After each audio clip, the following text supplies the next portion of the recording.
If you can delay the release, we win. If they're freed, he wins. That's the game. In November 1980, Ronald Reagan swept into the White House in a historic landslide, defeating incumbent President Jimmy Carter. But something strange happened just minutes after Reagan took the oath of office. Literally minutes.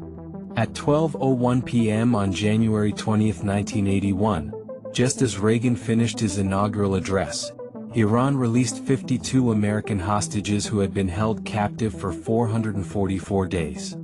The timing was so precise, so cinematic that it sparked questions that have never fully gone away.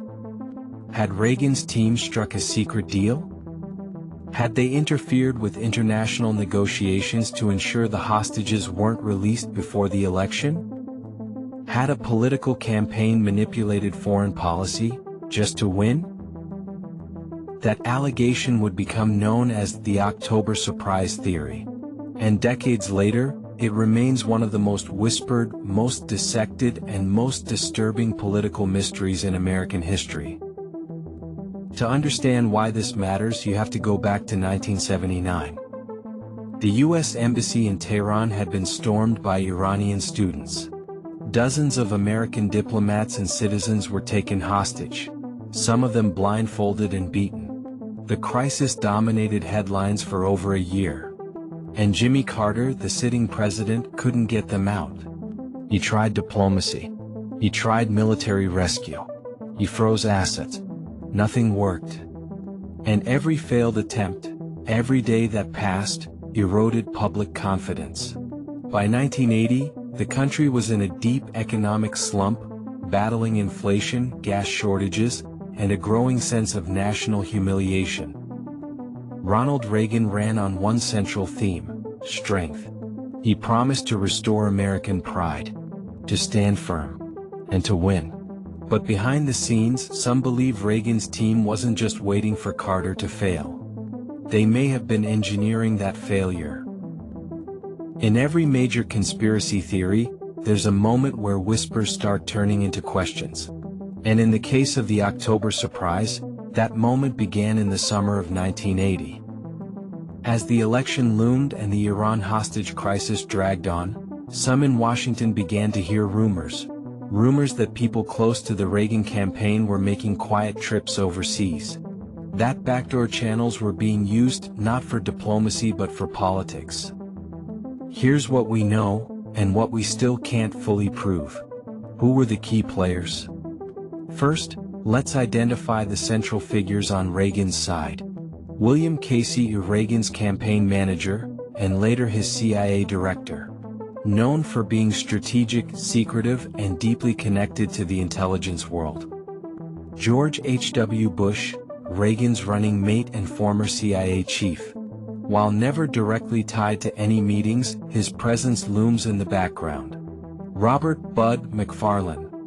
Later a national security advisor, he was allegedly one of the intermediaries in these early contacts. Richard Allen, a foreign policy advisor to Reagan's campaign. On the other side you had intermediaries from Iran, and behind them a country in revolution desperate for weapons, cash, and international legitimacy. Iran had just gone through the Islamic Revolution. Its military stockpiles were dwindling, and it was about to go to war with Iraq. Whoever could provide arms had leverage. That's where the alleged offer comes in. According to multiple sources over the years, the deal was simple. Delay the release of the hostages until after the November election. In return, once Reagan is in office, the United States will resume covert arms shipments to Iran.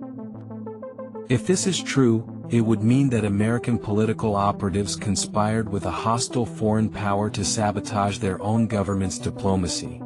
Now let that sit for a second. This wasn't just dirty politics, it would be an act of covert treason, using American lives as bargaining chips to win an election. And while the Reagan campaign always denied it, the trail of clues left behind tells a more complicated story. Madrid and Paris, the shadow meetings. Let's talk logistics. Multiple witnesses, including intelligence insiders and former officials, have claimed that William Casey met secretly with Iranian representatives in Madrid and possibly Paris, in the summer and fall of 1980. The purpose of these meetings? Allegedly to finalize the arms for delay arrangement. No flight manifest placed Casey directly in those meetings. But former Iranian officials, including Abolhassan Bani Sadr, Iran's first post-revolution president, have since claimed they were aware of American intermediaries urging delay. In one later statement, Bani Sadr said plainly, "The Reagan campaign was in contact with Iranian representatives. They offered arms in exchange for delaying the release of the hostages." He claims this undercut Carter's efforts and forced the hostage release to wait until Reagan was sworn in. The fact that Iran released the hostages literally as Reagan was inaugurated only intensified suspicions. But is that proof? Not exactly. There's no single smoking gun. No recording. No signed document. That's often the case with political conspiracies, especially those involving intelligence veterans. But as we'll later explore, while direct evidence is thin, the circumstantial evidence, and the pattern of behavior, is difficult to ignore. And over the years, investigative reporters, congressional investigators, and even former officials began to take the theory seriously. Here's where things start to unravel, or tighten depending on how you look at it. Over the years, multiple investigations have attempted to debunk or validate the October surprise theory. And while none have definitively proved it, none have entirely erased it either. Like a cold case, the timeline is filled with contradictions, half-truths, missing pieces, and just enough consistency to raise eyebrows. Let's start with the official word. In 1991, after years of pressure from investigative journalists and growing whispers in Washington, Congress launched formal investigations into the October surprise allegations. The House October Surprise Task Force, led by Representative Lee Hamilton, was charged with uncovering the truth. After over a year of interviews, document reviews, and intelligence briefings, they released their final report in 1993. Their conclusion? There is no credible evidence that the Reagan campaign made a deal with Iran to delay the hostages' release. Open and shut, right? Not exactly. Because that same investigation relied heavily on CIA files, many of which were incomplete or redacted. Several key witnesses were never called, and multiple journalists later pointed out that conflicting testimonies were ignored or discredited without full explanation. One of the biggest inconsistencies revolves around William Casey's whereabouts in late July 1980. Some reports place him at a conference in London. Others say he may have flown to Madrid around the same time, allegedly for one of the secret meetings with Iranian intermediaries. Here's the issue. No definitive travel records confirm he was in Madrid. But the London conference he was reportedly attending, there's no clear record he actually spoke there. It's a ghost trail, too vague to confirm, too suspicious to ignore. Now, let's talk about the people who said it happened. Barbara Honegger, a former Reagan campaign staffer, publicly claimed that she overheard discussions about delaying the hostages. Ari Ben-Menash, a former Israeli intelligence agent, said he was present at meetings in Paris involving Reagan aides and Iranian representatives. Cyrus Hashemi, an Iranian arms dealer with deep ties to U.S. intelligence, also made claims about clandestine talks, but died of sudden leukemia before testifying. Even Gary Sick, Carter's former national security advisor, came forward with disturbing details and later wrote a book on the theory. But here's the challenge. Every one of these testimonies was either dismissed as unreliable, contradicted by missing documentation, or cut short by death or scandal. It's like a pattern of vanishing witnesses, enough to make investigators uneasy, but not enough to secure indictments. And then came the media. In the early 1990s, PBS's Frontline, The New York Times, and Newsweek all published or aired investigations into the October surprise. But curiously, after the congressional reports were released, Coverage dropped off sharply. The story went cold. Editors moved on. The public attention span faded. Some believe that's because the theory didn't stick. Others argue that it stuck a little too well, and was buried before it could snowball. In investigative terms, this kind of controlled burn approach is common in political crises. Release just enough information to satisfy public curiosity, then suffocate the story before deeper questions catch fire. And still, the timing remains suspicious. Let's come back to the moment that started it all. January 20th, 1981, 12:01 p.m.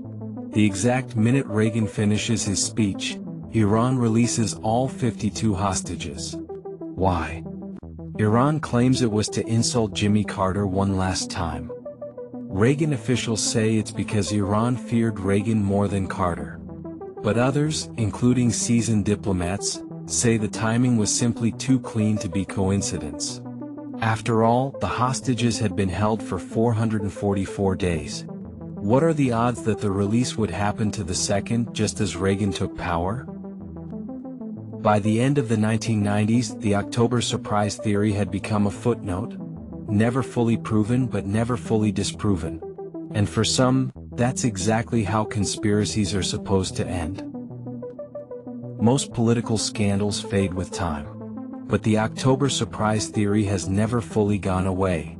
And that tells us something. Not just about the case itself, but about how American politics changed after 1980, and how this alleged operation may have set a dangerous new precedent. That political campaigns could start acting like intelligence agencies, secretive, strategic, and operating in the shadows of diplomacy. Let's break it down. Looking first at the legacy and how it reshaped campaign tactics.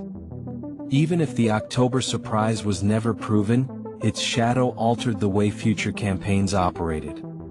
In 1984, 1988, and beyond, political insiders began using international leverage, media optics, and October timing as tactical tools. The thinking was simple. You don't just run on policy. You run on perception. Control the headlines in October and you control the vote in November. We saw this in the 2000 election, when George W. Bush's campaign used national security as a framing tool post 9/11. We saw it again in 2016 with late-breaking FBI announcements and alleged foreign interference dominating the final weeks. And in 2020, the Hunter Biden laptop saga became another late October flashpoint. In every case, the political calculus was the same. Leverage public emotion at the last minute. The October surprise wasn't just a theory anymore. It became a strategy, a way to win elections without necessarily winning the argument. So why does this particular theory still hold public interest?